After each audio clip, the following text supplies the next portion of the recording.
Hey everybody, so it's the end of the year and we have our calendar that we're pretty much done with now. So how can we put it to good use? So I like drawing in different journals and what have you, and I have tons of them. So I decided this would be a good place to start doing some of that. So I'm just going to do a little background and show you how you can just take what you have and use it. It's going to be a simple one. I hope you'll stay with me. So here is the Distress Oxide inks that I'm going to use, and I'm just going to do a little border around the page. I just picked a page where I like the drawing. The drawings in here are pretty good. I like them, and so I figured I just wanted to highlight that. Saves me from having to figure out what I can do for a focal point, right?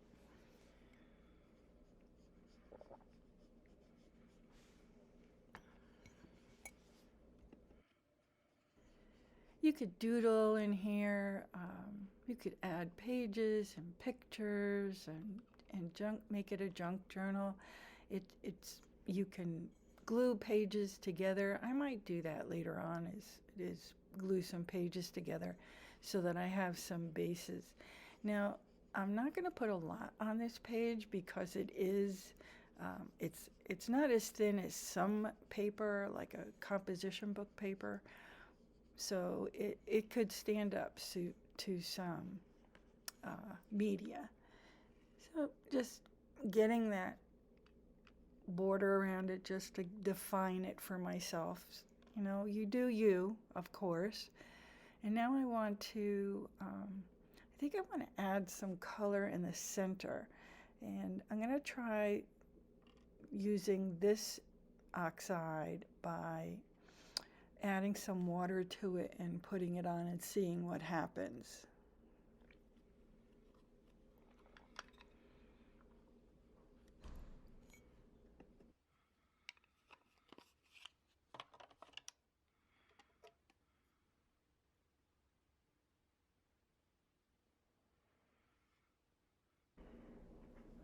Okay, it's not what I thought it was going to be, but that's how it is what it is. You do what you have, and I don't want to get any more moisture on this than I've already done and just make it look the way it is.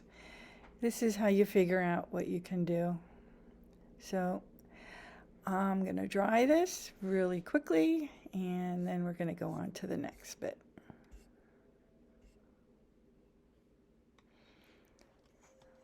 So I consider what I have here. Yeah. So these are the stencils I've been using in the last couple of videos. So I've got one more I haven't done yet. Yeah, I didn't wash the one that's there. I'll do that after this one. And picking out a paint. I don't want to use a gesso because that's white. And I'm contemplating what color I'm going to use.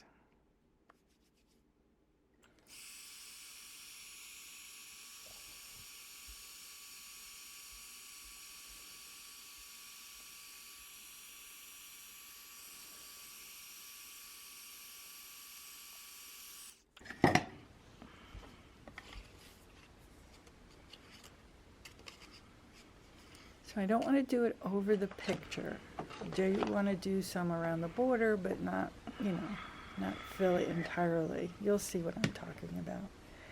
So I'm thinking about what color. Now I usually do blues, purples. This time I have the yellow paint sitting here from before, so I'm going to do that. And maybe that's not, yeah. Blue, it kind of goes with the browns in there, and I'm not going to put, I don't want to put too much, but it'll brighten it up. That's my thinking anyway. So I know I want a little bit of a border, making sure it doesn't go to the edge.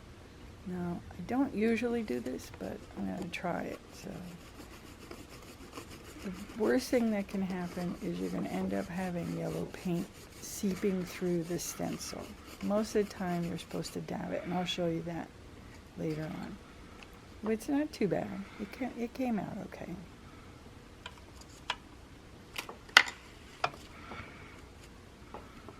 You hold it down firmly, put a little bit of paint on it, and you try to brush it quickly. I can't guarantee that this is going to work all the time, but it seemed to do okay.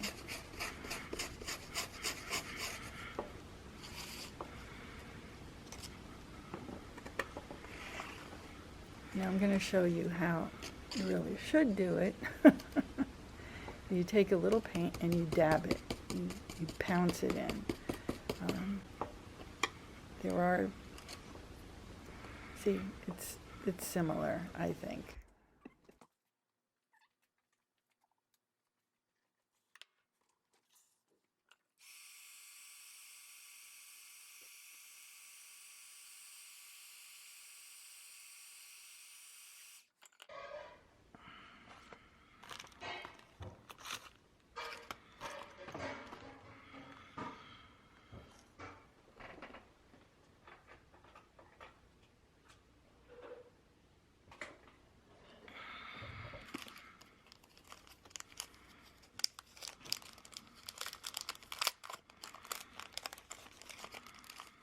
Okay, now we're going to put a sort of like a sentiment. I'm going to take the stamp.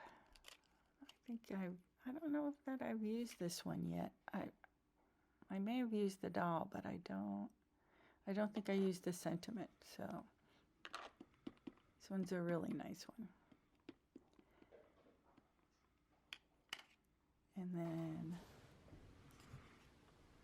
where am I going to put it? There we go. I like it.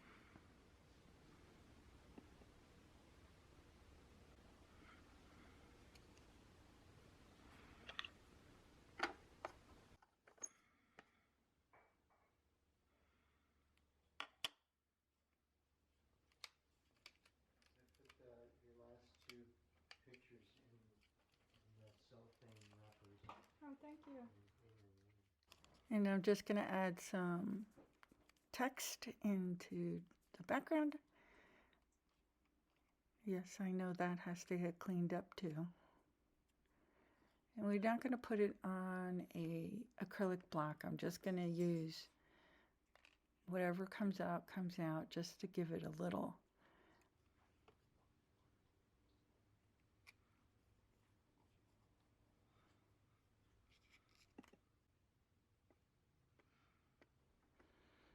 It just gives it a little bit more interest. You don't really have to worry about reading it. I think it's, I actually think it's Latin or something like that. It's just nonsense words so that it gives it some interest in the background. That's all.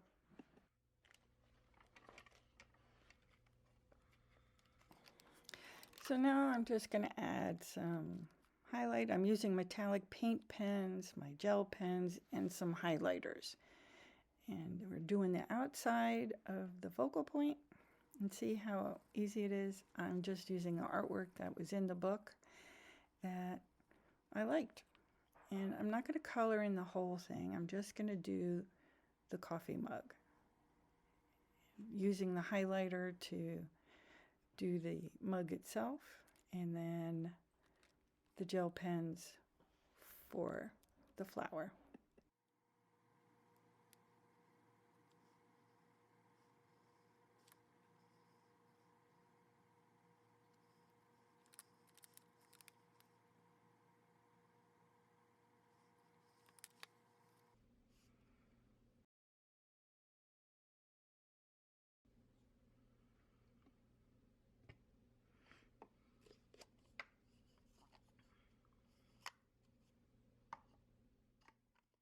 You know, just for the added little bonus, I'm going to add some washi tape.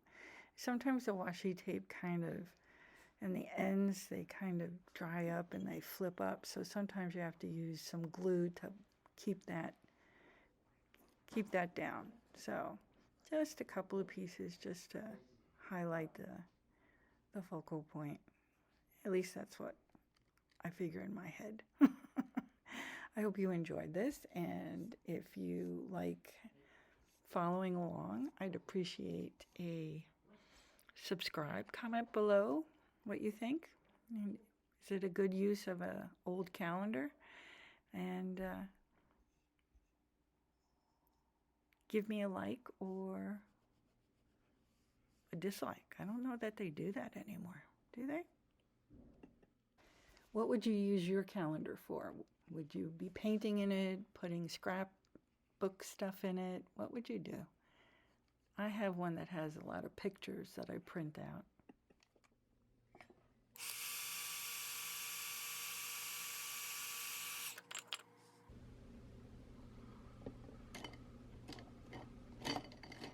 Now, I don't know about you, but sometimes when I'm coloring, I forget things. So I forgot to do the back of the coffee mug or the chocolate mug or tea mug, whatever you want to call it. So I'm just fixing that part, and then we'll do a little close-up. Thank you so much for watching, and thank you for being a subscriber, and I'll see you the next time. And a Happy New Year to everybody.